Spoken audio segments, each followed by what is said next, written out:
ಆತ್ಮೀಯ ಸ್ನೇಹಿತರೆ, ಭಾರತದ ಜನಗಣತಿ 2027 ಈ ವಿಡಿಯೋದಲ್ಲಿ ನಾವು ಮನೆಪಟ್ಟಿ ಬ್ಲಾಕ್ ಲೇಔಟ್ ಮ್ಯಾಪ್ ಅಂಶಗಳನ್ನು ಅರ್ಥ ಮಾಡಿಕೊಳ್ಳೋದು ಮತ್ತು ಮನೆಪಟ್ಟಿ ಬ್ಲಾಕ್ ಲೇಔಟ್ ಮ್ಯಾಪನ್ನು ಹೇಗೆ ತಯಾರು ಮಾಡೋದು ಅನ್ನೋದನ್ನು ಈ ವಿಡಿಯೋದಲ್ಲಿ ತಿಳ್ಕೊಳ್ತಾ ಹೋಗೋಣ. ನಾನು ಕಳೆದ ವಿಡಿಯೋದಲ್ಲಿ ಮನೆಗಳಿಗೆ ಮತ್ತು ಕಟ್ಟಡಗಳಿಗೆ ಹೇಗೆ ಸಂಖ್ಯೆಯನ್ನು ಕೊಡೋದು ಅನ್ನೋ ಆ ವಿಡಿಯೋವನ್ನು ಮಾಡಿ ಹಾಕಿದ್ದೀನಂತೆ. ಆ ವಿಡಿಯೋವನ್ನು ಮೊದಲಿಗೆ ನೋಡಿ. ಆ ವಿಡಿಯೋ ಲಿಂಕನ್ನು ನಾನು ಡಿಸ್ಕ್ರಿಪ್ಷನ್ ಬಾಕ್ಸ್ನಲ್ಲಿ ಹಾಕಿದ್ದೀನಿ. ನೀವು ಆ ವಿಡಿಯೋನ ನೋಡಿ ನಂತರ ಈ ವಿಡಿಯೋವನ್ನು ಕಂಟಿನ್ಯೂ ಮಾಡಿ. ಏನಾದರೂ ಆ ವಿಡಿಯೋವನ್ನು ನೋಡಿದರೆ ಅದರ ಅವಶ್ಯಕತೆ ಇರೋದಿಲ್ಲ. ಹಾಗೆ ಆ ವಿಡಿಯೋ ಲಿಂಕನ್ನು ನಿಮ್ಮ ಸ್ನೇಹಿತರೆಲ್ಲರಿಗೂ ಶೇರ್ ಮಾಡಿ. ನೀವೇನಾದರೂ ನನ್ನ ವಿಡಿಯೋವನ್ನು ಮೊದಲನೇ ಬಾರಿಗೆ ನೋಡ್ತಾ ಇದ್ದರೆ ಅಥವಾ ಸಬ್ಸ್ಕ್ರೈಬ್ ಆಗಿಲ್ಲ ಅಂದರೆ ಕೆಳಗಡೆ ಇರುವ ಸಬ್ಸ್ಕ್ರೈಬ್ ಬಟನನ್ನು ಕ್ಲಿಕ್ ಮಾಡಿ. ಹಾಗೆ ಪಕ್ಕದಲ್ಲಿರುವ ಬೆಲ್ ಐಕನನ್ನು ಪ್ರೆಸ್ ಮಾಡಿ. ಹೀಗೆ ಮಾಡೋದ್ರಿಂದ ನಾನು ಮುಂದೆ ಮಾಡುವ ವಿಡಿಯೋಗಳ ನೋಟಿಫಿಕೇಶನ್ ನಿಮ್ಮ ಮೊಬೈಲ್ ಹಾಗೂ ಡೆಸ್ಕ್ಟಾಪ್ ನೋಟಿಫಿಕೇಶನಲ್ಲಿ ಶೋ ಆಗುತ್ತೆ. ಸೊ ದಟ್ ನೀವು ನನ್ನ ವಿಡಿಯೋವನ್ನು ಮಿಸ್ ಮಾಡಿಕೊಡಲ್ಲ. ಆತ್ಮೀಯರೇ, ಮುಖ್ಯವಾಗಿ ಈ ವಿಡಿಯೋದ ಉದ್ದೇಶಗಳು ಮನೆಪಟ್ಟಿ ಬ್ಲಾಕ್ ಲೇಔಟ್ ಮ್ಯಾಪ್ ಅಂಶಗಳನ್ನು ಅರ್ಥ ಮಾಡಿಕೊಳ್ಳುವುದು ಮತ್ತು ಗಣತಿದಾರರಿಂದ ಮನೆಪಟ್ಟಿ ಬ್ಲಾಕ್ ಲೇಔಟ್ ಮ್ಯಾಪನ್ನು ಹೇಗೆ ಸಿದ್ಧಪಡಿಸೋದು ಅನ್ನೋದು ಈ ವಿಡಿಯೋದ ಇಲ್ಲಿ ಮುಖ್ಯ ಉದ್ದೇಶ ಆಗಿರುತ್ತೆ. ಇಲ್ಲಿ ನೀವು ಗಮನಿಸ್ತಾ ಹೋಗೋದು ಮನೆಪಟ್ಟಿ ಬ್ಲಾಕ್ ಲೇಔಟ್ ಮ್ಯಾಪ್ನಲ್ಲಿ ಏನಿರಬೇಕು ಅನ್ನೋದನ್ನು ನಾವು ಇಲ್ಲಿ ನೋಡ್ತಾ ಹೋಗ್ತೀವಿ. ಪ್ರತಿ ನಿಯೋಜಿತ ಮನೆಪಟ್ಟಿ ಬ್ಲಾಕ್ಗೆ ಗಣತಿದಾರರು ಫ್ರೀ ಹ್ಯಾಂಡ್ ಸ್ಕೆಚನ್ನು ನಾವು ಇಲ್ಲಿ ತಯಾರಿಸಬೇಕಾಗುತ್ತೆ. ಫ್ರೀ ಹ್ಯಾಂಡ್ ಸ್ಕೆಚ್ ಅಂದರೆ ನಾವು ಇಲ್ಲಿ ಮ್ಯಾಥ್ಸಲ್ಲಿ ಮಾಡ್ತೀವಲ್ಲ, ಇಷ್ಟು 100 ಮೀಟ್ರಿಗೆ 1 ಸೆಂಟಿಮೀಟರ್ ಆ ಥರ ಏನು ಅಳತೆ ಮಾಡೋ ಅವಶ್ಯಕತೆ ಇಲ್ಲಿ ಇಲ್ಲ. ಫ್ರೀ ಹ್ಯಾಂಡ್ ಸ್ಕೆಚನ್ನು ನಾವು ಇಲ್ಲಿ ಮಾಡಬೇಕಾಗುತ್ತೆ. ಅದು ಈ ಕೆಳಗಿನ ವಿವರಗಳನ್ನು ಒಳಗೊಂಡಿರುತ್ತೆ. ನೋಡ್ತಾ ಹೋಗಿ. ಯಾವ ಮನೆಪಟ್ಟಿ ಬ್ಲಾಕ್ ಪ್ರದೇಶಕ್ಕೆ ರಚಿಸಲಾಗುತ್ತದೆಯೋ ಆ ಪ್ರದೇಶದ ಸ್ಥಳ ವಿವರಗಳು ನಿಮ್ಮಲ್ಲಿ ಇರಬೇಕಾಗುತ್ತೆ ಮೊದಲಿಗೆ. ನಂತರ ಮನೆಪಟ್ಟಿ ಬ್ಲಾಕ್ ಪ್ರದೇಶದೊಳಗೆ ಲಭ್ಯವಿರುವ ಎಲ್ಲ ಕಟ್ಟಡಗಳು ಮತ್ತು ಪ್ರತಿ ಕಟ್ಟಡದಲ್ಲಿನ ಕಟ್ಟಡ ಸಂಖ್ಯೆ ಮತ್ತು ಜನಗಣತಿ ಮನೆಗಳ ಎಣಿಕೆಯೊಂದಿಗೆ ಸೂಚಿಸಲಾಗುತ್ತದೆ. ನಾವು ಮ್ಯಾಪ್ನಲ್ಲಿ ಕಟ್ಟಡ ಸಂಖ್ಯೆ ಮತ್ತು ಜನಗಣತಿ ಮನೆಗಳನ್ನು ನಾವು ಮ್ಯಾಪ್ನಲ್ಲಿ ಹಾಕ್ತೀವಿ.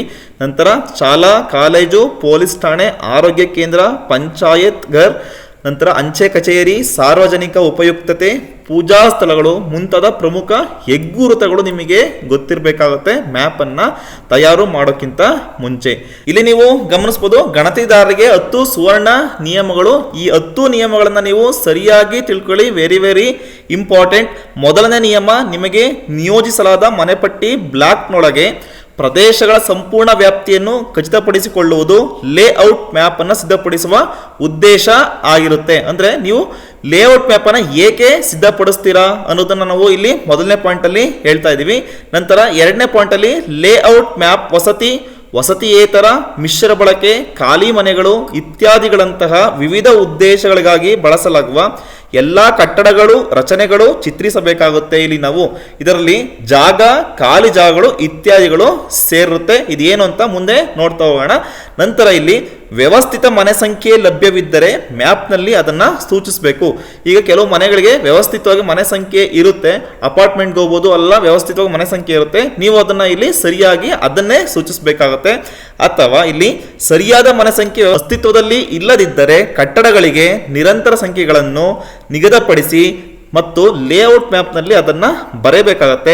ನಂತರ 5ನೇ ಪಾಯಿಂಟ್ ನೋಡಿ, ಪ್ರತಿಯೊಂದು ಮನೆಪಟ್ಟಿ ಬ್ಲಾಕ್ಗೆ ಪ್ರತ್ಯೇಕವಾಗಿ ಲೇಔಟ್ ಮ್ಯಾಪ್ ನಕಲಿನಲ್ಲಿ ಸಿದ್ಧಪಡಿಸಬೇಕಾಗುತ್ತೆ. ಇಲ್ಲಿ ನಮಗೆ ಯಾವ ಬ್ಲಾಕ್ ಬಂದಿರುತ್ತೆ ಅಂದರೆ HLB ಅಂತ ಹೇಳ್ತೀವಲ್ವಾ. ಸೊ ಮನೆಪಟ್ಟಿ ಬ್ಲಾಕ್ ಪ್ರತ್ಯೇಕವಾಗಿ ಒಂದು ಬ್ಲಾಕ್ಗೂ ನಾವು ಪ್ರತ್ಯೇಕವಾಗಿ ಲೇಔಟ್ ಮ್ಯಾಪ್ ಅನ್ನ ನಾವು ನಕಲಿನಲ್ಲಿ ಏನ್ ಮಾಡಬೇಕಾಗುತ್ತೆ, ಇಲ್ಲಿ ಸಿದ್ಧವನ್ನ ಪಡಿಸಬೇಕಾಗುತ್ತೆ. ನಂತರ 6ನೇ ಪಾಯಿಂಟ್ಗೆ ಬಂದ್ರೆ, ವಿವಿಧ ಮನೆಪಟ್ಟಿ ಬ್ಲಾಕ್ಗಳನ್ನು ವಿಭಜಿಸುವ ಗಡಿಯನ್ನು ಸ್ಪಷ್ಟವಾಗಿ ಗುರುತಿಸಬೇಕಾಗುತ್ತೆ. ಈಗ ಕೆಲವರಿಗೆ 2 ಬ್ಲಾಕ್ 3 ಬ್ಲಾಕ್ ಬಂದಿರುತ್ತೆ. ಅವರು ಸೈಮಲ್ಟೇನಿಯಸ್ ಆಗಿ ಎಲ್ಲ ಒಟ್ಟಿಗೆ ಮಾಡೋ ಹಾಗೆ ಇಲ್ಲ, ಸಪ್ರೇಟ್ ಆಗಿ ಪ್ರತ್ಯೇಕವಾಗಿ ಗಡಿಯನ್ನ ವಿಭಜಿಸುವ ಥರ ಇರಬೇಕಾಗುತ್ತೆ. ನಂತರ 7ನೇ ಪಾಯಿಂಟ್ ನೋಡಿದ್ರೆ, ಗ್ರಾಮ ಅಥವಾ ವಾರ್ಡ್ನೊಳಗಡೆ ಮನೆಪಟ್ಟಿಯಿಂದ ಯಾವುದೇ ಭಾಗ ಅಥವಾ ಮನೆಯನ್ನು ಬಿಡದಂತೆ ನೋಡಿಕೊಳ್ಳುವುದು ಮುಖ್ಯವಾಗಿದೆ. ಇಲ್ಲಿ ನಾವು ಒಂದು ವಾರ್ಡ್ ಅಥವಾ ಯಾವುದೋ ಒಂದು ನಿಮ್ಗೆ ಬ್ಲಾಕ್ ಬಂದಿದೆ, ಅಲ್ಲಿ ಯಾವುದೇ ಮನೆ ಅಥವಾ ಯಾವುದೇ ಕಟ್ಟಡವನ್ನು ನೀವು ಇಲ್ಲಿ ಬಿಡೋ ಹಾಗಿಲ್ಲ, ಯಾವುದೇ ಜಾಗವನ್ನು ಕೂಡ ನೀವು ಇಲ್ಲಿ ಬಿಡೋ ಹಾಗೆ ಇಲ್ಲ. ನಂತರ 8ನೇ ಪಾಯಿಂಟ್ ಬಂದ್ರೆ, ಅದೇ ರೀತಿ ಒಂದಕ್ಕಿಂತ ಹೆಚ್ಚು ಮನೆಪಟ್ಟಿ ಬ್ಲಾಕ್ಗಳಲ್ಲಿ ಯಾವುದೇ ಭಾಗ ಅಥವಾ ಮನೆಗಳನ್ನು ಏಕಕಾಲದಲ್ಲಿ ಲೆಕ್ಕ ಹಾಕಬಾರದು. ನಿಮಗೆ ಕೆಲವು 2-3 ಬಂದಿರುತ್ತಲ್ಲ, ಅವರು ಯಾವುದೇ ಭಾಗ ಅಥವಾ ಮನೆಗಳನ್ನು ಒಂದೇ ಟೈಮಲ್ಲಿ ಅದನ್ನು ಸೈಮಲ್ಟೇನಿಯಸ್ ಲೆಕ್ಕ ಹಾಕಬಾರ್ದು ಅಂತ ಇಲ್ಲಿ 8ನೇ ಪಾಯಿಂಟ್ ಹೇಳುತ್ತೆ. ನಂತರ 9ನೇ ಪಾಯಿಂಟ್ಗೆ ಬಂದರೆ, ನಿಯೋಜಿಸಲಾದ ಮನೆಪಟ್ಟಿ ಬ್ಲಾಕ್ ಪ್ರದೇಶಗಳಲ್ಲಿನ ಯಾವುದೇ ವ್ಯತ್ಯಾಸಗಳನ್ನು ಮೇಲ್ವಿಚಾರಕರ ಮೂಲಕ ನಿಮ್ಮ ಚಾರ್ಜ್ ಅಧಿಕಾರಿಗೆ ತಿಳಿಸಿ. ಅಂದರೆ ನಿಮಗೆ ಚಾರ್ಜ್ ಅಧಿಕಾರಿ ಒಬ್ಬರು ಇರ್ತಾರೆ. ಸೊ ನಿಮ್ಮ ಮೇಲ್ಗಡೆ ಮೇಲ್ವಿಚಾರಕರು ಇರ್ತಾರೆ, ಅವರ ಮೇಲ್ಗಡೆ ಚಾರ್ಜ್ ಅಧಿಕಾರಿ ಇರ್ತಾರೆ. ನೀವೇನಾದ್ರೂ ವ್ಯತ್ಯಾಸಗಳಿದ್ರೆ ನಿಮ್ಮ ಮೇಲ್ವಿಚಾರಕರಿಗೆ ತಿಳಿಸಿ, ಅವರು ಚಾರ್ಜ್ ಅಧಿಕಾರಿಗಳಿಗೆ ತಿಳಿಸ್ತಾ ಹೋಗ್ತಾರೆ. ನಂತರ 10th ಪಾಯಿಂಟ್, ಪರಿಶೀಲನೆ ಮತ್ತು ಚಾರ್ಜ್ ಅಧಿಕಾರಿಗೆ ಸಲ್ಲಿಸಲು ಅಂತಿಮ ಮನೆಪಟ್ಟಿ ಬ್ಲಾಕ್ ವಿನ್ಯಾಸ ನಕ್ಷೆಗಳನ್ನು ನಿಮ್ಮ ಮೇಲ್ವಿಚಾರಕರಿಗೆ ಸಲ್ಲಿಸಬೇಕು. ಈಗ ನೀವು ಏನು ಮ್ಯಾಪನ್ನು ತಯಾರು ಮಾಡ್ತೀರಾ ಅದು ಚಾರ್ಜ್ ಅಧಿಕಾರಿಗಳಿಗೆ ಹೋಗುತ್ತೆ. ನೀವು ಚಾರ್ಜ್ ಅಧಿಕಾರಿಗಳಿಗೆ ಡೈರೆಕ್ಟಾಗಿ ಹೋಗಿ ಕೊಡೋವಾಗಿಲ್ಲ, ನೀವು ನಿಮ್ಮ ಮೇಲ್ವಿಚಾರಕರಿಗೆ ಅಥವಾ ನಿಮ್ಮ ಸೂಪರ್ವೈಸರ್ಗೆ ನೀವು ಕೊಡ್ತಾ ಹೋದರೆ ಅವರು ಅದಕ್ಕಿಂತ ಚಾರ್ಜ್ ಅಧಿಕಾರಿಗಳಿಗೆ ಸಲ್ಲಿಸ್ತಾರೆ. ನಂತರ ಇಲ್ಲಿ ಮನೆಪಟ್ಟಿ ಬ್ಲಾಕ್ ವಿನ್ಯಾಸ ನಕ್ಷೆ ತಯಾರಿಕೆಯಲ್ಲಿ ಬಳಸುವ ಚಿಹ್ನೆಗಳು. ನೀವಿಲ್ಲಿ ಮುಖ್ಯವಾಗಿ ನಿಮ್ಮ ಬ್ಲಾಕ್ ಅನ್ನ ಅಥವಾ ಬ್ಲಾಕ್ ಗಡಿಯನ್ನ ನೀವು ಇಲ್ಲಿ ಸೂಚಿಸಕ್ಕೆ ಇಲ್ಲಿ ನೋಡಿ, ನೀವು ನೋಡ್ಬೋದು, ಒಂದು ಲೈನು, ಒಂದು ಡಾಟು, ಒಂದು ಲೈನು, ಒಂದು ಡಾಟ್ ಅನ್ನ ನೀವು ಗಡಿಯಲ್ಲಿ ನೀವು ಇದನ್ನ ಇಡಬೇಕಾಗುತ್ತೆ. ನಿಮ್ಮ ಗಡಿ ಹೇಗೆ ಗೊತ್ತಾಗುತ್ತೆ ಅಂದರೆ ನಿಮ್ಮ HLO ಆ್ಯಪ್ನಲ್ಲಿ ನೀವು ಡೌನ್ಲೋಡ್ ಮಾಡ್ಕೋಬೇಕಾಗುತ್ತೆ. ನೋಡಿ, ಈ ಥರ ಒಂದು ನಿಮಗೆ ನಿಮ್ಮ ಬ್ಲಾಕ್ ಸಂಖ್ಯೆ ಮತ್ತು ನಿಮಗೆ ಎಷ್ಟು ಗಡಿ ಬರುತ್ತೆ, ನಿಮಗೆ ಎಷ್ಟು ವಿಸ್ತೀರ್ಣ ಬರುತ್ತೆ ಅನ್ನೋದು ಆ HLO ಆ್ಯಪ್ನಲ್ಲಿ ಡೌನ್ಲೋಡ್ ಮಾಡ್ಕೊಂಡ್ರೆ ಗೊತ್ತಾಗುತ್ತೆ. HLO ಆ್ಯಪನ್ನು ಡೌನ್ಲೋಡ್ ಮಾಡ್ಕೊಳ್ಳೋದು ಹೇಗೆ, ಮತ್ತು ನಿಮ್ಮ ಬ್ಲಾಕ್ನ ಸಂಖ್ಯೆ ತಿಳ್ಕೊಳ್ಳೋದು ಹೇಗೆ, ಮತ್ತು ಮ್ಯಾಪನ್ನು ಡೌನ್ಲೋಡ್ ಮಾಡ್ಕೊಳ್ಳೋದು ಹೇಗೆ ಅನ್ನೋದನ್ನು ನಾನು ಹಿಂದಿನ ವಿಡಿಯೋಗಳಲ್ಲಿ ತಿಳಿಸಿದ್ದೀನಿ. ಆ ವಿಡಿಯೋ ಲಿಂಕನ್ನು ಡಿಸ್ಕ್ರಿಪ್ಷನ್ ಬಾಕ್ಸ್ನಲ್ಲಿ ಹಾಕಿರ್ತೀನಂತೆ. ಆ ವಿಡಿಯೋವನ್ನು ನೋಡಿ ನಿಮಗೆ ಇದ್ರ ಬಗ್ಗೆ ಕ್ಲಾರಿಟಿ ಸಿಗುತ್ತೆ. ಇಲ್ಲಿ ನಿಮಗೆ ಪ್ರತಿಯೊಂದು ಡೀಟೇಲ್ಸು ಮತ್ತು ನಿಮಗೆ ಎಷ್ಟು ವಿಸ್ತೀರ್ಣ ಮತ್ತು ಎಷ್ಟು ನಿಮಗೆ ನಿಗದಿಯಾಗಿದೆ, ಅಲಾಟ್ ಆಗಿದೆ ಅನ್ನೋದು ಇಲ್ಲಿ ಗೊತ್ತಾಗ್ತಾ ಹೋಗುತ್ತೆ. ಸೊ ಇಲ್ಲಿ ನಮಗೆ ಗೊತ್ತಾಯ್ತಲ್ಲ, ಬೌಂಡ್ರಿಗೆ ನೀವು ಈ ಥರ ಹಾಕಬೇಕಾಗುತ್ತೆ. ನಿಮಗೆ ಒಂದು ಶೀಟನ್ನು ಕೊಟ್ಟಿರ್ತಾರೆ, ಆ ಶೀಟಲ್ಲಿ ನೀವು ನಿಮ್ಮ ಬೌಂಡ್ರಿಯನ್ನು ನೋಡಿಕೊಂಡು ಈ ಥರ ಸ್ಕೆಚನ್ನು ರೆಡಿ ಮಾಡ್ಕೋಬೇಕಾಗುತ್ತೆ. ಹಾಗೆ ನಿಮ್ಮ ಮ್ಯಾಪ್ನಲ್ಲಿ 4 ದಿಕ್ಕುಗಳನ್ನು ಸೂಚಿಸಿ ಮತ್ತೆ ಗಣತಿ ಬ್ಲಾಕ್ಗಳು ಮತ್ತು ಗ್ರಾಮಗಳ ಸಂಖ್ಯೆ ಅಥವಾ ಹೆಸರನ್ನು ನೀವು ಅದರಲ್ಲಿ ನೀಡಬೇಕಾಗುತ್ತೆ. ಸೊ ನಂತರ ಬಂದರೆ ಇಲ್ಲಿ ವೆರಿ ಇಂಪಾರ್ಟೆಂಟ್ ನೋಡಿ, ಮನೆಪಟ್ಟಿ ಬ್ಲಾಕ್ ಲೇಔಟ್ ಮ್ಯಾಪ್ ತಯಾರಿಕೆಯಲ್ಲಿ ಬಳಸುವ ಚಿಹ್ನೆಗಳು. ಇದು ನೀವು ಸರಿಯಾಗಿ ಗಮನಿಸ್ಕೋಬೇಕಾಗುತ್ತೆ. ಇಲ್ಲಿ ನೀವು ಈ ಚಿಹ್ನೆಗಳನ್ನು ಗಮನಿಸ್ತಾ ಹೋಗ್ಬೋದು. ಸಂಖ್ಯೆಗಳನ್ನು ಹೊಂದಿರುವ ಕಟ್ಟಡಗಳು ಇಲ್ಲಿ ಬಳಕೆ ನೋಡಿ, ಒಂದು ವಾಸ, ಇನ್ನೊಂದು ವಾಸೇತರ. ವಾಸ ಅಂದರೆ ವಾಸ ಮಾಡ್ತಿದ್ರೆ ಅದು ವಾಸ ಅಂತ ತಗೊಳ್ತೀವಿ. ವಾಸೇತರ ಅಂದರೆ ಒಂದು ಕಟ್ಟಡ ಅಥವಾ ಒಂದು ಜನಗಣತಿ ಮನೆಯಲ್ಲಿ ವಾಸ ಮಾಡ್ತಿಲ್ಲ ಅಂದರೆ ನಾವು ಅದನ್ನು ವಾಸೇತರ ಅಂತ ನಾವು ಅದನ್ನು ಕನ್ಸಿಡರ್ ಮಾಡ್ತೀವಿ. ನಂತರ ವಿಧಗಳನ್ನು ನೋಡಿ, ಇಲ್ಲಿ ಪಕ್ಕಾ ಬರುತ್ತೆ, ಇನ್ನೊಂದು ಕಚ್ಚಾ ಬರುತ್ತೆ. ಇಲ್ಲಿ ಪಕ್ಕಾ ಮನೆ ಅಂದರೆ ನೀವು ಗಮನಿಸಬಹುದು, ಪಕ್ಕಾ ಮನೆ ಅಂದರೆ ಇಟ್ಟಿಗೆ, ಸಿಮೆಂಟ್ ಮತ್ತು ಕಾಂಕ್ರೀಟ್ನಿಂದ ನಿರ್ಮಿತವಾದ ಶಾಶ್ವತ ಗಟ್ಟಿಮುಟ್ಟಾದ ಮನೆಗಳಾದರೆ ಅದನ್ನು ನಾವು ಇಲ್ಲಿ ಪಕ್ಕಾ ಮನೆ ಅಂತ ಹೇಳ್ತೀವಿ. ನಂತರ ಕಚ್ಚಾ ಮನೆ ಅಂದರೆ ನೀವು ನೋಡ್ಬೋದು, ಕಚ್ಚಾ ಮನೆ ಅಂದರೆ ಮಣ್ಣು ಅಥವಾ ಹುಲ್ಲು, ಬಿದ್ರು, ಒಣಗಿದ ಎಲೆಗಳಿಂದ ನಿರ್ಮಿತವಾದ ಮನೆಗಳನ್ನು ನಾವು ಕಚ್ಚಾ ಮನೆ ಅಂತ ಹೇಳ್ತೀವಿ. ಇಲ್ಲಿ ನೀವು ಪಕ್ಕಾ ಮನೆಗಳಾದರೆ ಒಂದು ಬಾಕ್ಸ್ ಹಾಕ್ಬಿಟ್ಟು ನೀವು ಅದನ್ನ ಸೂಚಿಸಬೇಕಾಗುತ್ತೆ. ನಂತರ ಕಚ್ಚಾ ಮನೆಗಳಾದ್ರೆ ನೀವು ಈ ತರ ಟ್ರಯಾಂಗಲ್ ಶೇಪ್ ಅಲ್ಲಿ ಹಾಕಬೇಕಾಗುತ್ತೆ. ಇಲ್ಲಿ ಒಳಗಡೆ ಇರೋದು ಇಲ್ಲಿ 10 ಅಂತ ಇದೆಯಲ್ಲ, ಇದು ಕಟ್ಟಡ ಸಂಖ್ಯೆ. ಇಲ್ಲಿ 3 ಬ್ರಾಕೆಟ್ ಇರೋದು ಅದನ್ನ ನಾವೇನ್ ಹೇಳ್ತೀವಿ, ಜನಗಣತಿ ಮನೆಗಳನ್ನ ಸೂಚಿಸ್ತೀವಿ. ಇಲ್ಲಿ 15 ಇದೆ ನೋಡಿ, 15 ಕಟ್ಟಡದ ಸಂಖ್ಯೆ. ಇಲ್ಲಿ ನೀವು ಬ್ರಾಕೆಟ್ ಅಲ್ಲಿ 5 ಮನೆಗಳಿದ್ರೆ ಅಥವಾ 1 ಮನೆ ಇದ್ರೆ ಬ್ರಾಕೆಟ್ ಅಲ್ಲಿ 1 ಸೂಚಿಸ್ತೀವಿ. ಇಲ್ಲಿ ಏನು ಇಲ್ಲ ಅಂದ್ರೆ ಅದರ ಅರ್ಥ ಅಲ್ಲಿ 1 ಇದೆ ಅಂತ ಅದರ ಅರ್ಥ ನಿಮಗೆ ಗೊತ್ತಿರಬೇಕಾಗುತ್ತೆ. ನಂತರ ಇಲ್ಲಿ ವಾಸ ಇದ್ರೆ ಬ್ಲಾಂಕ್ ಇರುತ್ತೆ ಒಳಗಡೆ. ಏನಾದ್ರು ಅಲ್ಲಿ ವಾಸ ಇಲ್ಲ ಅಂದ್ರೆ ವಾಸೇತರ ಇದ್ರೆ ನಾವು ಒಂದು ಬಾಕ್ಸ್ ಅನ್ನ ಹಾಕಿ ನಂತರ ಅದಕ್ಕೆ ಅಡ್ಡ ಲೈನ್ ಅನ್ನ ಈ ತರ ಎಳಿಬೇಕಾಗುತ್ತೆ. ಸೊ ಒಳಗಡೆ ಕಟ್ಟಡ ಸಂಖ್ಯೆಯನ್ನ ಹಾಕಬೇಕಾಗುತ್ತೆ. ಸೊ ಇಲ್ಲಿ ನೋಡಿ, ಇಲ್ಲಿ ಟ್ರಯಾಂಗಲ್ ಹಾಕಿದರೆ, ಟ್ರಯಾಂಗಲ್ ಒಳಗಡೆ ಇಲ್ಲಿ ಗೆರೆಗಳನ್ನ ಹೀಗೆ ಹೇಳ್ತಿದ್ರೆ ಇಲ್ಲಿ ವಾಸ ಇಲ್ಲ. ಮತ್ತೆ ಇದು 3ನೇ ಒಳಗಡೆ 3 ಇದೆಯಲ್ಲ, ಇದು ಕಟ್ಟಡ ಸಂಖ್ಯೆ 3 ಮತ್ತೆ ಬ್ರಾಕೆಟ್ ಅಲ್ಲಿ ಇರೋದು ಅಲ್ಲಿ 2 ಜನಗಣತಿ ಮನೆಗಳು ಇದೆ ಅಂತ ಇಲ್ಲಿ ಸೂಚಿಸುತ್ತೆ. ನಂತರ ಇಲ್ಲಿ ಬಂದ್ರೆ ರಸ್ತೆ ಅಥವಾ ರೈಲ್ವೆ ಮಾರ್ಗಗಳನ್ನು ತಗೊಂಡ್ರೆ ಪಕ್ಕಾ ರಸ್ತೆ ಮತ್ತೆ ಕಚ್ಚಾ ರಸ್ತೆ. ಪಕ್ಕಾ ರಸ್ತೆ ಅಂದ್ರೆ ಏನು, ಕಚ್ಚಾ ರಸ್ತೆ ಅಂದ್ರೆ ಪಕ್ಕಾ ರಸ್ತೆ ಅಂದ್ರೆ ಇಲ್ಲಿ ಡಾಂಬರು ಅಥವಾ ಸಿಮೆಂಟ್ ಇಂದ ತುಂಬಾ ಬಾಳ್ಕೆ ಬರುವಂತ ರೋಡ್ಗಳನ್ನ ಮಾಡಿರ್ತಾರಲ್ಲ, ಈಗ ಮೇನ್ ರೋಡ್ ಆಗಿರ್ಬೋದು, ಡಾಂಬರಿಂದ ಮಾಡಿರ್ತಾರಲ್ಲ, ಅದನ್ನ ನಾವು ಪಕ್ಕಾ ರಸ್ತೆ ಅಂತ ಹೇಳ್ಬೋದು. ಕಚ್ಚಾ ರಸ್ತೆ ಅಂದ್ರೆ ಈಗ ಬೋರ್ಡ್ ರೋಸು ಅಥವಾ ಕಲ್ಲುಗಳೆಲ್ಲ ಹಾಕಿ ಒಂದು ಸಿಂಪಲ್ ರೋಡ್, ಮಣ್ಣಿನ ರೋಡು ಆ ತರ ಇರುತ್ತಲ್ಲ, ಅದನ್ನ ನಾವು ಕಚ್ಚಾ ರಸ್ತೆ ಅಂತ ಹೇಳ್ತೀವಿ. ಕಾಲು ಹಾದಿ ನೀವು ನೋಡ್ಕೋಬೋದು. ಹೊಲಗಳಿಗೆ ಅಥವಾ ಗದ್ದೆಗಳಿಗೆ ಹೋಗ್ಬೇಕಾದ್ರೆ ಅಥವಾ ನೀವು ಮನೆಗಳ ಹತ್ರ ಎಲ್ಲ ಒಂದು ಚಿಕ್ಕ ಕಾಲು ದಾರಿ ಮಾಡ್ಕೊಂಡಿರ್ತಲ್ಲ, ಅದನ್ನ ಕಾಲು ಹಾದಿ ಅಂತ ಹೇಳ್ತೀವಿ. ಅದನ್ನ ನೀವು ಇಲ್ಲಿ ಈ ತರ ಸಿಂಗಲ್ ಡಾಟೆಡ್ ಲೈನ್ ಅಲ್ಲಿ ತೋರಿಸ್ಬೇಕಾಗುತ್ತೆ. ಕಚ್ಚಾ ರಸ್ತೆ ಆದ್ರೆ ಇಲ್ಲಿ 2 ಪ್ಯಾರಲಲ್ ಲೈನು ಡಾಟೆಡ್ ಲೈನ್ ಅಲ್ಲಿ ಈ ತರ ತೋರಿಸ್ಬೇಕಾಗುತ್ತೆ. ಪಕ್ಕಾ ರಸ್ತೆ ಆದ್ರೆ ಇಲ್ಲಿ 2 ಪ್ಯಾರಲಲ್ ಲೈನು ಈ ತರ ನಾವು ಎಳಿಬೇಕಾಗುತ್ತೆ. ನಂತರ ರೈಲ್ವೆ ಲೈನು ನಿಮ್ಗೆಲ್ಲರಿಗೂ ಗೊತ್ತಿರುತ್ತೆ. ಒಂದು ಲೈನ್ ಎಳೆದು ಮಧ್ಯ ಈ ತರ ಅಡ್ಡ ಗೆರೆಗಳನ್ನು ಹಾಕಿದ್ರೆ ಅದು ರೈಲ್ವೆ ಲೈನ್ ಅನ್ನ ಸೂಚಿಸುತ್ತೆ. ಸೊ ಇದು ಇಲ್ಲಿ ನಾವು ಸಂಖ್ಯೆಗಳನ್ನು ಹೊಂದಿರುವ ಕಟ್ಟಡಗಳು, ಅಂದ್ರೆ ಹೇಗೆ ನಾವು ಅದನ್ನ ಗುರುತು ಮಾಡಬೇಕು ಮ್ಯಾಪಲ್ಲಿ, ರಸ್ತೆಗಳು ಅಥವಾ ಇಲ್ಲಿ ಪಕ್ಕ ಅಥವಾ ಕಚ್ಚಾ ಮನೆಗಳು ಬಂದರೆ ಹೇಗೆ ಗುರುತು ಮಾಡಬೇಕು ಅನ್ನೋದನ್ನ ಈ ಸ್ಥಳ ತಿಳ್ಕೊಂಡಿದ್ವಿ. ನಂತರ ಬಂದರೆ ಇಲ್ಲಿ ನದಿ, ಕಾಲುವೆಗಳು, ಕೆರೆ, ಬಾವಿ, ಕೊಳವೆಗಳು ಬಂದರೆ ಯಾವ ಥರ ಮಾಡಬೇಕು ಅನ್ನೋದನ್ನ ಇಲ್ಲಿ ನಾವು ಈ ಚಿಹ್ನೆಗಳನ್ನು ತಿಳ್ಕೊತೀವಿ. ನೋಡಿದ್ರೆ ನೀರಿನ ವೈಶಿಷ್ಟ್ಯಗಳು ಮತ್ತು ಹೆಗ್ಗುರುತುಗಳು, ಇಲ್ಲಿ ನೀರಿನ ವೈಶಿಷ್ಟ್ಯಗಳ ಹೆಗ್ಗುರುತುಗಳು ಹೇಗೆ ಬರುತ್ತೆ ಅಂತ ನಾವು ಇಲ್ಲಿ ತಿಳ್ಕೊತೀವಿ. ನದಿಗಳು ಬಂದರೆ ನೋಡಿ ಈ ಥರ ನಾವು ಸೂಚಿಸಬೇಕಾಗುತ್ತೆ. ಕಾಲುವೆಗಳು ಬಂದರೆ ಈ ಹೆಗ್ಗುರುತಲ್ಲಿ ನಾವು ಸೂಚಿಸಬೇಕು. ನಂತರ ಕೆರೆ ಬಂದ್ರೆ ಇಲ್ಲಿ ನೋಡಿ ಈ ಹೆಗ್ಗುರುತಲ್ಲಿ ನಾವು ಸೂಚಿಸಬೇಕಾಗುತ್ತೆ. ಇದು ನಮಗೆ ಒಂದು ರಫ್ ಸ್ಕೆಚ್ ಅಲ್ಲಿ ನಾವು ಬರೀಬೇಕಾಗುತ್ತೆ. ಇಷ್ಟೇ ಅಳತೆ ಮಾಡಿ ಬರೀಬೇಕು ಅಂತ ಏನು ಇಲ್ಲ. ನಂತರ ಇಲ್ಲಿ ಮಾಡಿ ಬಾವಿ, ಇದನ್ನ ನಾವು ಬಾವಿ ಅಂತ ಸೂಚಿಸ್ತೀವಿ, ಬಾವಿ ಏನಾರ ಇದ್ರೆ. ನಂತರ ಇದು ಕೊಳಾಯಿ, ನಲ್ಲಿ ಇರುತ್ತಲ್ಲ ಅದನ್ನು ನಾವು ಕೊಳಾಯಿನ ಈ ಥರ ಸೂಚಿಸ್ತೀವಿ.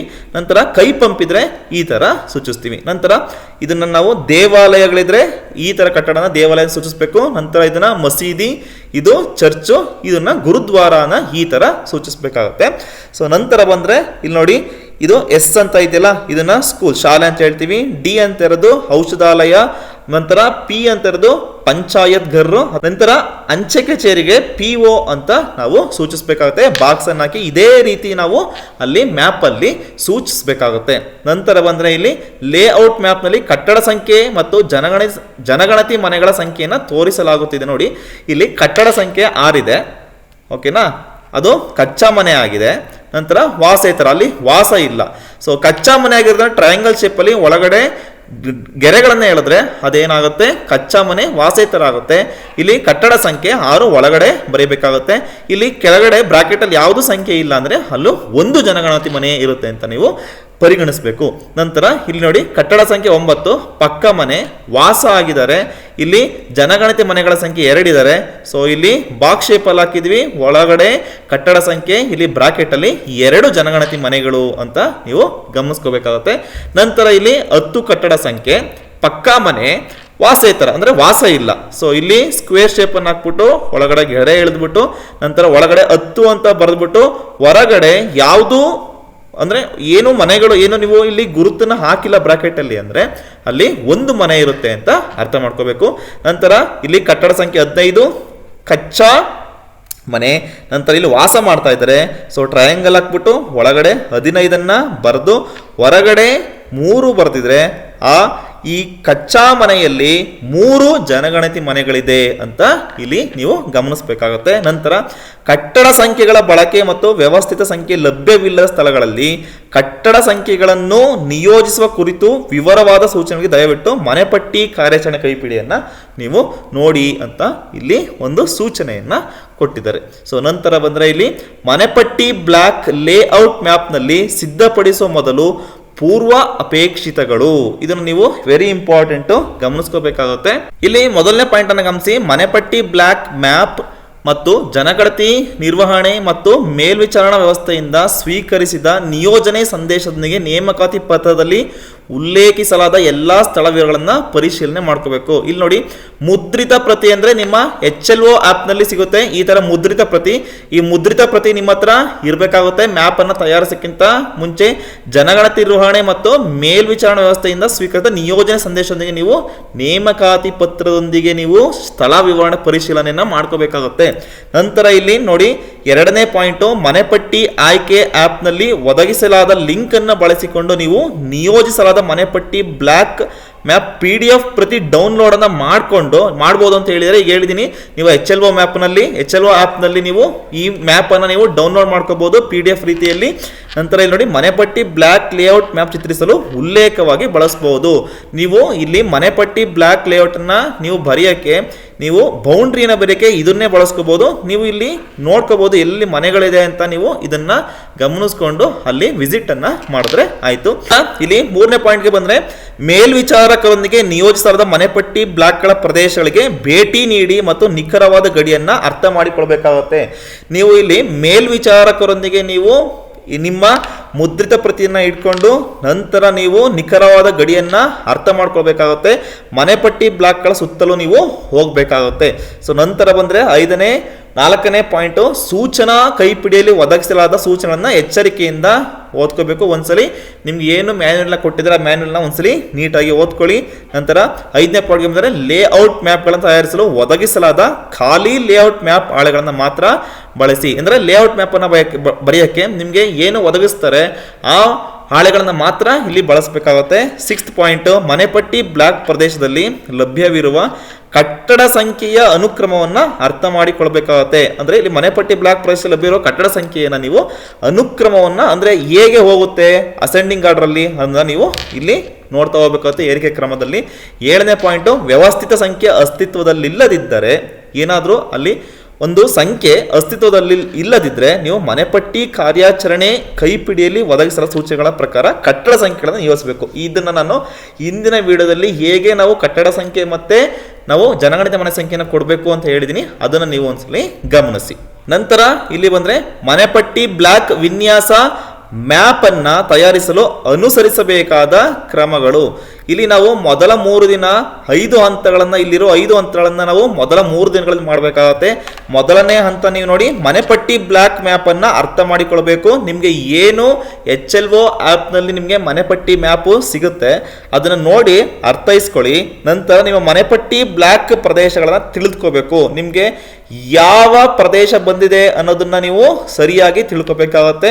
ನಂತರ ಇಲ್ಲಿ ಮೊದಲ 5 ಹಂತಗಳನ್ನು 3 ದಿನಗಳಲ್ಲಿ ಪೂರ್ಣಗೊಳಿಸಬೇಕು. ನಂತರ ಕಟ್ಟಡಗಳನ್ನು ಸಂಖ್ಯೆಗಳಿಂದ ಗುರುತಿಸಬೇಕು. ನಂತರ ಹೆಸರುಗಳೊಂದಿಗೆ ಹೆಗ್ಗುರುತುಗಳನ್ನು ಬರೀಬೇಕು ನಿಮ್ಮ ಮ್ಯಾಪ್ನಲ್ಲಿ.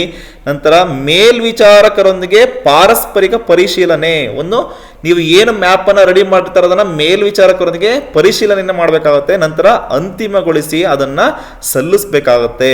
ಇಲ್ಲಿ ನೋಡಿ, ಕಟ್ಟಡಗಳನ್ನು ಸೇರಿಸಲು ಅಥವಾ ತೆಗೆದುಹಾಕಲು ಮ್ಯಾಪನ್ನು ನವೀಕರಿಸಬೇಕಾಗುತ್ತೆ. ಏನಾದರೂ ನಿಮಗೆ ಏನಾದ್ರು ಮಿಸ್ಟೇಕ್ ಆಗಿದ್ದೆ ಮತ್ತೆ ನೀವೇನೋ ಆ್ಯಡ್ ಮಾಡಬೇಕು ಕಟ್ಟಡ ಅಥವಾ ಮನೆಗಳನ್ನಾದರೆ ನೀವು ಮತ್ತೆ ಏನು ಮಾಡಬೇಕಾಗುತ್ತೆ, ಆ ಮ್ಯಾಪನ್ನು ನೀವು ಸರಿ ಮಾಡಬೇಕಾಗುತ್ತೆ. ಸೊ ನಂತರ ಬಂದರಲ್ಲಿ ಮನೆಪಟ್ಟಿ ಬ್ಲಾಕ್ ವಿನ್ಯಾಸ ಮ್ಯಾಪನ್ನು ತಯಾರಿಸಲು ಅನುಸರಿಸಬೇಕಾದ ಕ್ರಮಗಳನ್ನು ಇಲ್ಲಿ ತಿಳ್ಕೊಳ್ತಾ ಹೋಗ್ತೀವಿ. Very important. ಸೊ ಇಲ್ಲಿ ಮೊದಲನೇ ಪಾಯಿಂಟು, ಮನೆಪಟ್ಟಿ ಬ್ಲಾಕ್ ಮ್ಯಾಪನ್ನು ಅರ್ಥ ಮಾಡಿಕೊಳ್ಳಬೇಕು. ನೀವು ಇಲ್ಲಿಗೆ ಮನೆಪಟ್ಟಿ ಬ್ಲಾಕ್ ಅನ್ನ ನೀವು ಇಲ್ಲಿ ಅರ್ಥ ಮಾಡ್ಕೋಬೇಕಾಗುತ್ತೆ. ಮನೆಪಟ್ಟಿ ಬ್ಲಾಕ್ ಪ್ರದೇಶದ ಒಟ್ಟಾರೆ ವಿನ್ಯಾಸವನ್ನು ಅರ್ಥ ಮಾಡಿಕೊಳ್ಳಲು ಮನೆಪಟ್ಟಿ ಆಯ್ಕೆಗಳ ಆ್ಯಪ್ನಿಂದ ಡೌನ್ಲೋಡ್ ಮಾಡಿದ ಮನೆಪಟ್ಟಿ ಬ್ಲಾಕ್ ಮ್ಯಾಪನ್ನು ಎಚ್ಚರಿಕೆಯಿಂದ ಪರೀಕ್ಷಿಸಿ.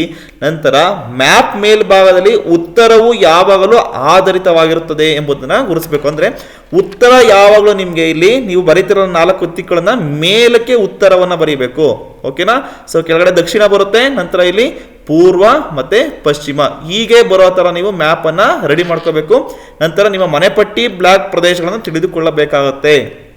ನಿಮ್ಮ ಮನೆಪಟ್ಟಿ ಬ್ಲಾಕ್ ಯಾವುದು ಅನ್ನೋದನ್ನು ನೀವು ಫಸ್ಟು ತಿಳಿದುಕೋಬೇಕು. ನಿಮ್ಗೆ ಏನು ಮ್ಯಾಪ್ ಸಿಗುತ್ತೆ, ನಿಮಗೆ ಯಾವ ಬ್ಲಾಕ್ ಅಂತ ನಿಮಗೆ ಸಂಖ್ಯೆ ಸಿಕ್ಕಿರುತ್ತಲ್ಲ ಅದನ್ನು ನೀವು ಫಸ್ಟು ತಿಳಿದುಕೋಬೇಕಾಗುತ್ತೆ. ನಂತರ ರಸ್ತೆಗಳು ಮತ್ತು ಭೌತಿಕ ವೈಶಿಷ್ಟ್ಯಗಳನ್ನು ಬರೆಯಬೇಕಾಗುತ್ತೆ. ನೀವು ಮ್ಯಾಪ್ ಬರೀಬೇಕಾದ್ರೆ ಆಗಲೇ ಹೇಳಿದಾಗೆ ರಸ್ತೆಗಳು ಮತ್ತು ಭೌತಿಕ ವೈಶಿಷ್ಟ್ಯಗಳು ಇಲ್ಲಿ ನೋಡಿ, ಡೌನ್ಲೋಡ್ ಮಾಡಿದ ಮನೆಪಟ್ಟಿ ಬ್ಲಾಕ್ ಮ್ಯಾಪ್ನಲ್ಲಿ ಕ್ಷೇತ್ರ ವೀಕ್ಷೆಗಳ ಆಧಾರದ ಮೇಲೆ ಎಲ್ಲ ರಸ್ತೆಗಳು, ಬೀದಿಗಳು, ಲೇನ್ಗಳು ಮತ್ತು ಪ್ರವೇಶ ಮಾರ್ಗಗಳನ್ನು ಬರೀಬೇಕಾಗುತ್ತೆ. ಅದರ ಜೊತೆಗೆ ನೀವು ಮ್ಯಾಪನ್ನು ತಯಾರು ಮಾಡಬೇಕಾದ್ರೆ ಮನೆಪಟ್ಟಿ ಬ್ಲಾಕ್ ಪ್ರದೇಶದೊಳಗೆ ಇರುವ ಪ್ರಮುಖ ನೈಸರ್ಗಿಕ ಮತ್ತು ಭೌತಿಕ ವೈಶಿಷ್ಟ್ಯಗಳನ್ನು, ಅಂದರೆ ಕಾಲುವೆಗಳು, ಚರಂಡಿಗಳು, ತೆರೆದ ಪ್ರದೇಶಗಳು, ಜಲಮೂಲಗಳು, ರೈಲ್ವೆ ಮಾರ್ಗಗಳು, ನಾನು ಆಗಾಗಲೇ ಹೇಳಿದ್ದೀನಿ ಹೆಗ್ಗುರುತುಗಳು ಹೇಗೆ ಇರಬೇಕು ಅದನ್ನು ನೀವು ಗಮನ ಇಟ್ಟು ಆ ಥರ ನೀವು ಇಲ್ಲಿ ಬರೀಬೇಕಾಗುತ್ತೆ. ನಂತರ 4ನೇ ಪಾಯಿಂಟ್ಗೆ ಬಂದ್ರೆ ಕಟ್ಟಡಗಳನ್ನ ಸಂಖ್ಯೆಗಳೊಂದಿಗೆ ಗುರುತಿಸಬೇಕಾಗುತ್ತೆ. ಸೊ ಆಗ್ಲೇ ಹೇಳಿದ್ದೀನಿ, ಕಟ್ಟಡಗಳನ್ನ ಸಂಖ್ಯೆಗಳೊಂದಿಗೆ ಗುರುತಿಸಬೇಕು. ಹೇಗೆ ಅಂದ್ರೆ ಇಲ್ಲಿ ನಾನು ಹೇಳಿದ್ದೀನಿ ಪಕ್ಕ ಮತ್ತೆ ಕಚ್ಚಾ, ವಾಸ ಮತ್ತೆ ವಾಸೇತರ, ಅದು ಆ ಸಿಂಬಲ್ಗಳನ್ನ ನೀವು ಬರ್ದ್ಬಿಟ್ಟು ಹೆಗ್ಗುರುತುಗಳನ್ನ ಅದ್ರೊಳಗಡೆ ನೀವು ಕಟ್ಟಡಗಳ ಸಂಖ್ಯೆಯನ್ನ ಗುರುತಿಸಬೇಕಾಗುತ್ತೆ. ನಂತರ 5ನೇ ಪಾಯಿಂಟ್, ಮನೆಪಟ್ಟಿ ಬ್ಲಾಕ್ ಪ್ರದೇಶವನ್ನ ಗುರುತಿಸ್ಕೋಬೇಕು. ಇಲ್ಲಿ ಮನೆಪಟ್ಟಿ ಬ್ಲಾಕ್ ಪ್ರದೇಶವನ್ನು ಗುರುತಿಸಲು ಮತ್ತು ಪತ್ತೆ ಹಚ್ಚಲು ಸಹಾಯ ಮಾಡುವ ಶಾಲೆಗಳು, ಉದ್ಯಾನವನಗಳು, ಪೂಜಾ ಸ್ಥಳಗಳು, ಕೆಲಸದ ಸ್ಥಳಗಳು ಮತ್ತು ಇತರ ಪ್ರಮುಖ ವೈಶಿಷ್ಟ್ಯಗಳಂತ ಪ್ರಮುಖ ಹೆಗ್ಗುರುತುಗಳನ್ನ ಬರೀಬೇಕಾಗುತ್ತೆ ನೀವು ನಿಮ್ಮ ಮನೆಪಟ್ಟಿ ಬ್ಲಾಕ್ ಅನ್ನ ಗುರುತಿಸಲು. ನಂತರ 6ನೇ ಪಾಯಿಂಟು, ಮೇಲ್ವಿಚಾರಕರೊಂದಿಗೆ ಅಡ್ಡ ಪರಿಶೀಲನೆ. ನಿಯೋಜಿಸಲಾದ ಮನೆಪಟ್ಟಿ ಬ್ಲಾಕ್ಗಳ ಸಂಪೂರ್ಣ ವ್ಯಾಪ್ತಿಯನ್ನು ಖಚಿತಪಡಿಸಿಕೊಳ್ಳಲು ಮೇಲ್ವಿಚಾರಕರೊಂದಿಗೆ ಚರ್ಚಿಸಿ ಪ್ರದೇಶಗಳ ಯಾವುದೇ ಲೋಪ ಅಥವಾ ಅತಿಕ್ರಮಣ, ನಕಲು ಮಾಡುವಿಕೆಯನ್ನು ಖಚಿತಪಡಿಸಿಕೊಳ್ಳಲು ಮೇಲ್ವಿಚಾರಣಾ ವೃತ್ತದೊಳಗೆ ಇತರ ಗಣತಿದಾರರು ಸಿದ್ಧಪಡಿಸಿದ ವಿನ್ಯಾಸ ಮ್ಯಾಪ್ಗಳನ್ನು ಅಡ್ಡ ಪರಿಶೀಲಿಸಲು ಮೇಲ್ವಿಚಾರಕರನ್ನ ಕೇಳಬೇಕು. ಈಗ ನೀವು ಇಲ್ಲಿ ಒಂದು ಮ್ಯಾಪ್ ಇರುತ್ತೆ, ಗಮನಿಸಿ. ಇಲ್ಲಿ ನಿಮಗೆ ಈ ರೇಖೆ ಇದೆ, ಈ ರೇಖೆಯಲ್ಲಿ ಈ ಮನೆಗಳನ್ನು ನೀವು ಪ್ರಿಪೇರ್ ಮಾಡಿರ್ತೀರ. ಇನ್ ಕೇಸ್ ಅವರು ಪ್ರಿಪೇರ್ ಮಾಡಿದ್ರೆ ಆ ಥರ ಏನಾದರೂ ಒಂದು ಮನೆಗಳನ್ನ ಇಬ್ರು ಗಣತಿದಾರರು ಏನೋ ಮಾಡಿದ್ರೆ ಅದನ್ನು ನೀವು ಮೇಲ್ವಿಚಾರಕರೊಂದಿಗೆ ಗಡಿಗಳನ್ನ ನೀವು ಪರಿಶೀಲನೆಯನ್ನ ಮಾಡ್ಕೋಬೇಕಾಗತ್ತೆ. ನಂತರ ಬಂದ್ರೆ ಇಲ್ಲಿ ಅಂತಿಮಗೊಳಿಸುವುದು. ಮನೆಪಟ್ಟಿ ಕಾರ್ಯಾಚರಣೆ ಮೊದಲ 3 ದಿನ ಸಿದ್ಧಪಡಿಸಲಾದ ವಿನ್ಯಾಸ ಮ್ಯಾಪ್ ಅನ್ನು ಮೊದಲು ಕರಡು ಎಂದು ಪರಿಗಣಿಸಿ ಮನೆಪಟ್ಟಿ ಕಾರ್ಯಾಚರಣೆಗಳ ಆಪ್ ಮೂಲಕ ಮನೆಪಟ್ಟಿ ಕಾರ್ಯಾಚರಣೆಗಳ ಮಾಹಿತಿಗಳ ಸಂಗ್ರಹಣೆಯನ್ನು ಪೂರ್ಣಗೊಳಿಸಿದ ನಂತರ ಯಾವುದೇ ಕಾಣೆಯಾದ ಕಟ್ಟಡಗಳನ್ನು ಸೇರಿಸಲು ಅಥವಾ ಅಗತ್ಯವಿರುವಂತೆ ಯಾವುದೇ ಅಜಾಗರೂಕತೆಯಿಂದ ಆವರಿಸಲ್ಪಟ್ಟ ಕಟ್ಟಡಗಳನ್ನು ತೆಗೆದುಹಾಕಲು ವಿನ್ಯಾಸ ಮ್ಯಾಪ್ ಅನ್ನ ಪರಿಶೀಲಿಸಿ ಮತ್ತು ನವೀಕರಿಸಬೇಕಾಗುತ್ತೆ. ಏನಾದರೂ ನೀವು ಆಲ್ಟರ್ ಮಾಡಬೇಕು ಅಂದ್ರೆ ಮತ್ತೆ ನೀವು ಅಂತಿಮಗೊಳಿಸಿದ ಮುಂಚೆ ಅದನ್ನು ನವೀಕರಿಸಬೇಕಾಗುತ್ತೆ. ನಂತರ ಅಂತಿಮ ಸಲ್ಲಿಕೆ. ಅಂತಿಮಗೊಳಿಸಾದ್ಮೇಲೆ ನೀವು ಪರಿಶೀಲನೆ ಎಲ್ಲ ವೆರಿಫೈ ಮಾಡಾದ್ಮೇಲೆ ನಿಮ್ಮ ಮೇಲ್ವಿಚಾರಕರೊಂದಿಗೆ ಅದನ್ನು ಅಂತಿಮದೊಂದಿಗೆ ಸಲ್ಲಿಕೆಯನ್ನು ನೀವು ನಿಮ್ಮ ಮೇಲ್ವಿಚಾರಕರಿಗೆ ಮಾಡಬೇಕು. ಅದನ್ನು ಅವರು ಚಾರ್ಜ್ ಆಫೀಸರ್ಗೆ ಅದನ್ನು ಸಬ್ಮಿಟ್ ಮಾಡ್ತಾರೆ. ಇಲ್ಲಿ ನೀವು ಗಮನಿಸ್ಬೋದು, ಚಾರ್ಜ್ ಅಧಿಕಾರಿ ಸಿದ್ಧಪಡಿಸಿದ ಮನೆಪಟ್ಟಿ ಬ್ಲಾಕ್ ವಿನ್ಯಾಸ ಮ್ಯಾಪು ಹೀಗಿರುತ್ತೆ. ನಾನಾಗಲೇ ನೋಡಿ ಇಲ್ಲಿ ಡೌನ್ಲೋಡ್ ಮಾಡಿದ್ದೀನಲ್ಲ, ಸೊ ಇದು ನಿಮ್ಮ HLO ಆ್ಯಪ್ನಲ್ಲಿ ಸಿಗುತ್ತೆ, ಅದನ್ನು ಡೌನ್ಲೋಡ್ ಮಾಡ್ಕೊಳ್ಳಿ.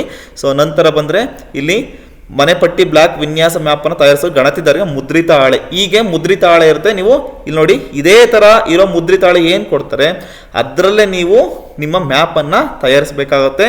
ಇಲ್ಲಿ ನೀವು ಮೊದಲಿಗೆ ಇಲ್ಲಿ ಉತ್ತರ ಮೇಲ್ಗಡೆ ಬರುತ್ತೆ, ವಾಯುವ್ಯದಿಂದ ಶುರು ಮಾಡಬೇಕು, ನಂತರ ಈಶಾನ್ಯಕ್ಕೆ ಹೋಗಿ ಈ ತರ ನೀವು ಮ್ಯಾಪ್ ಅನ್ನ ನೀವು ರೆಡಿ ಮಾಡಬೇಕಾಗುತ್ತೆ. ಮನೆಪಟ್ಟಿ ಏನು ನೀವು ರೆಡಿ ಮಾಡ್ತೀರಾ ಬ್ಲಾಕನ್ನು, ಅದು ವಾಯುವ್ಯದಿಂದ ಶುರು ಮಾಡಬೇಕಾಗುತ್ತೆ. ಆಗಲೇ ಹೇಳಿದಾಗ ಉತ್ತರ ಮೇಲಕ್ಕೆ ಬರಬೇಕಾಗುತ್ತೆ ಆರೋ ಮಾರ್ಕು, ನಂತರ ಕೆಳಗಡೆ ದಕ್ಷಿಣ, ಇಲ್ಲಿ ಪಕ್ಕ ಪೂರ್ವ ರೈಟ್ಗೆ, ನಂತರ ಲೆಫ್ಟ್ಗೆ ನಿಮಗೆ ಪಶ್ಚಿಮ. ನಂತರ ಇಲ್ಲಿ ನೋಡಿ ನೇಮಕಾತಿ ಪತ್ರ ಅಥವಾ ಮೇಲ್ವಿಚಾರಕರ ವೃತ್ತ, ಮ್ಯಾಪ್ನಲ್ಲಿ ಉಲ್ಲೇಖ ಸ್ಥಳದ ವಿವರಗಳು ಕರೆಕ್ಟಾಗಿ ಇರಬೇಕು. ನಂತರ ಮ್ಯಾಪ್ನಲ್ಲಿ ತಯಾರಿಸಲು ಬಳಸಲು ಚಿಹ್ನೆಗಳನ್ನು ನೀವು ಗಮನಿಸ್ಕೋಬೇಕು. ಇಲ್ಲಿ ನೋಡ್ಕೊಳ್ಳಿ ಚಿಹ್ನೆಗಳು, ನಂತರ ಚಿಹ್ನೆಗಳಾಗಲೇ ತಿಳಿಸಿದ್ದೀನಿ. ನಂತರ ದಿನಾಂಕದೊಂದಿಗೆ ಮೇಲ್ವಿಚಾರಕರು ಹೆಸರು ಮತ್ತು ಸಹಿಗಳನ್ನು ಇಲ್ಲಿ ಹಾಕಬೇಕಾಗುತ್ತೆ. ಸೊ ನಂತರ ಬಂದರೆ ಇಲ್ಲಿ ಮನೆಪಟ್ಟಿ ಬ್ಲಾಕ್ಗಳನ್ನು ಹೀಗೆ ಬರೀಬೇಕು. ನೀವು ಮೇಲ್ಗಡೆ ನಿಮಗೆ ಏನು ನಿಮ್ಮ HLO ಆ್ಯಪ್ನಲ್ಲಿ ಒಂದು PDF ಸಿಕ್ಕಿರುತ್ತೆ, ಸೊ ಅದನ್ನು ನೋಡಿಕೊಂಡು ನಿಮ್ಮ ಗಡಿಯನ್ನು ಬರ್ಕೊಳ್ಳಿ. ನಿಮಗೇನು ಒಂದು ಮುದ್ರಿತ ಹಾಳೆಯನ್ನು ಕೊಟ್ಟಿರ್ತಾರೆ ಅದರೊಳಗೆ ಗಡಿಯನ್ನು ನೀವು ನಿಮ್ಗೇನು PDF ಸಿಕ್ಕಿದೆ ಅದನ್ನು ನೋಡಿಕೊಂಡು ಸರಿಯಾಗಿ ಇದೇ ರೀತಿ ನೀವು ಬರೀಬೇಕಾಗುತ್ತೆ. ನಿಮಗೆ ಯಾವ ಶೇಪ್ ಬರುತ್ತೆ ಆ PDF ಅಲ್ಲಿ ಅದೇ ಥರ ನೀವು ಬರ್ಕೋಬೇಕಾಗುತ್ತೆ. ಸೊ ಇದರಲ್ಲಿ ನೀವು ಯಾವುದೇ ಗಡಿ ಬಿಡಿ ಬೇಡ, ನಿಮಗೆ HLO ಆ್ಯಪ್ನಲ್ಲಿ ನಿಮಗೆ ಯಾವ ಗಡಿ ಸಿಕ್ಕಿರುತ್ತೆ ಅದೇ ಥರ ಗಡಿಯನ್ನು ಬರ್ಕೊಳ್ಳಿ. ನಂತರ 4 ದಿಕ್ಕುಗಳನ್ನು ಹಾಕಿ. ಸೊ ಅದಾದ ನಂತರ ನಿಮಗೆ ಮುದ್ರಿತಾಳೆ ಸಿಕ್ಕಿದ್ಮೇಲೆ ಬೌಂಡ್ರಿಯನ್ನು ಹಾಕಿದ್ಮೇಲೆ ಚಾರ್ಜ್ ಅಧಿಕಾರಿ ಒದಗಿಸಿದ ಮನೆಪಟ್ಟಿ ಬ್ಲ್ಯಾಕ್ ಮ್ಯಾಪನ್ನು ಬಳಸಿ, ನಿಮ್ಗೇನು PDF ಸಿಕ್ಕಿರುತ್ತೆ ಬಳಸಿ ಅದನ್ನು ರಸ್ತೆಗಳು ಮತ್ತು ಇತರ ನೈಸರ್ಗಿಕ ವೈಶಿಷ್ಟ್ಯಗಳ ಸ್ಥೂಲ ರೂಪರೇಷೆಗಳನ್ನು ಬರೀಬೇಕು. ಸೊ ನಿಮಗೆ ಆಗಲೇ ಹೆಗ್ಗುರುತುಗಳನ್ನು ಹೇಳಿದ್ದೀನಿ, ಆ ಹೆಗ್ಗುರುತುಗಳು ಮತ್ತು ಯಾವುದಂದರೆ ರೋಡ್ಗಳು ಮತ್ತು ನದಿಗಳನ್ನು ಆ ಮ್ಯಾಪನ್ನು ಬಳಸ್ಕೊಂಡು ನೀವು ಅದನ್ನು ಇಲ್ಲಿ ಹೆಗ್ಗುರುತುಗಳನ್ನು ನೀವು ಇಲ್ಲಿ ಮ್ಯಾಪ್ ಮಾಡ್ಕೊಳ್ಳಿ. ಸೊ ಅದಾದ ನಂತರ ನೀವು ಇಲ್ಲಿ ಕಟ್ಟಡ ಸಂಖ್ಯೆ ಮತ್ತು ನಾವು ಹೇಳ್ದಾಗೆ ಪಕ್ಕ, ಕಚ್ಚಾ, ವಾಸೇತರ, ಸೊ ಇಲ್ಲಿ ಎಲ್ಲ ಕಟ್ಟಡಗಳ ರೇಖಾಚಿತ್ರಗಳನ್ನು ರಚಿಸಿ ಜನಗಣತಿ ಮನೆಗಳ ಎಣಿಕೆಯೊಂದಿಗೆ ಕಟ್ಟಡ ಸಂಖ್ಯೆಯನ್ನು ಬರೀಬೇಕಾಗುತ್ತೆ. ಸೊ ಇಲ್ಲಿ ನೀವು ರೇಖಾಚಿತ್ರನ ಗಮನಿಸ್ಕೊಂಡು ರಚಿಸಾದ್ಮೇಲೆ ಜನಗಣತಿ ಮನೆಗಳ ಎಣಿಕೆಯೊಂದಿಗೆ ನೀವು ನೋಡಿ ಇಲ್ಲಿ ಹೇಗೆ ಬರೆದಿದ್ದಾರೆ, ವಾಯುವ್ಯದಿಂದ ಶುರು ಮಾಡಿಕೊಂಡು ನೀವು ಇದೇ ರೀತಿ ಬರೀಬೇಕಾಗುತ್ತೆ. ಇಲ್ಲಿ ನೋಡಿ ಇಲ್ಲಿಂದ ಶುರು ಮಾಡಿದರೆ ಹೀಗೆ ಹೋಗಿ ನಂತರ ಮತ್ತೆ ವಾಪಸ್ಸು ಹೀಗೆ ಬರ್ತಾ ಹೋಗುತ್ತೆ. ಅರ್ಥ ಆಗ್ತಿದೆಯಾ? 1 2 3 4 ಮತ್ತೆ ಇಲ್ಲಿ ವಾಯುವಿಂದ ಶುರು ಮಾಡಿದ್ದಾರೆ, ಅದಾದಮೇಲೆ ಇಲ್ಲಿ ಈ ಕಡೆ ಹೋಗ್ತಾರೆ, 4 ಆದಮೇಲೆ ಮತ್ತೆ ಹೀಗೆ ವಾಪಸ್ ಹೋಗುತ್ತೆ. ಸೊ ಇದೇ ರೀತಿ ನೀವು ಮ್ಯಾಪನ್ನು ಬರಿಬೇಕಾಗುತ್ತೆ. ಹೀಗೆ ನೀವು ಮ್ಯಾಪನ್ನು ತಯಾರು ಮಾಡಬೇಕಾಗುತ್ತೆ. ಸೊ ನಂತರ ಬಂದರೆ ನೋಡಿ ಮನೆಪಟ್ಟಿ ವಿನ್ಯಾಸ ಮ್ಯಾಪ್ ಮಾದರಿ ಫೈನಲ್ ಆಗಿ ಹೀಗಿರಬೇಕು. ಇದನ್ನು ನೀವು ನಿಮ್ಮ ಮೇಲ್ವಿಚಾರಕರೊಂದಿಗೆ ಪರಿಶೀಲನೆ ಮಾಡಿಕೊಂಡು ನಂತರ ಅಂತಿಮವಾಗಿ ಇದನ್ನು ಸಬ್ಮಿಟ್ ಮಾಡಬೇಕು. ಅದನ್ನು ಅವರು ಚಾರ್ಜ್ ಅಧಿಕಾರಿಗಳಿಗೆ ಅದನ್ನು ಸಬ್ಮಿಟ್ ಮಾಡ್ತಾರೆ. ಇಂದಿನ ವಿಡಿಯೋದಲ್ಲಿ ನಾವು ಮ್ಯಾಪನ್ನು ನಾವು ಹೇಗೆ ತಯಾರು ಮಾಡೋದು ಅನ್ನೋದನ್ನು ನಾವು ತಿಳ್ಕೊಂಡಿದ್ದೀವಿ. ನಿಮಗೆ ಇದ್ರ ಬಗ್ಗೆ ಏನಾದರೂ ಪ್ರಶ್ನೆಗಳಿದ್ದರೆ ಕಮೆಂಟ್ ಬಾಕ್ಸಲ್ಲಿ ಕಮೆಂಟ್ ಹಾಕಿ, ಅದಕ್ಕೆ ನಾನು ಉತ್ತರ ಕೊಡೋಕ್ಕೆ ಪ್ರಯತ್ನವನ್ನು ಮಾಡ್ತೀನಿ. ಈ ವಿಡಿಯೋ ಇಷ್ಟ ಆಗಿದ್ರೆ ಲೈಕ್ ಮಾಡಿ, ಶೇರ್ ಮಾಡಿ ಮತ್ತು ಸಬ್ಸ್ಕ್ರೈಬ್ ಮಾಡಿ, ಬೆಲ್ ಐಕನ್ನ ಪ್ರೆಸ್ ಮಾಡೋದನ್ನು ಮರಿಬೇಡಿ. Thank you.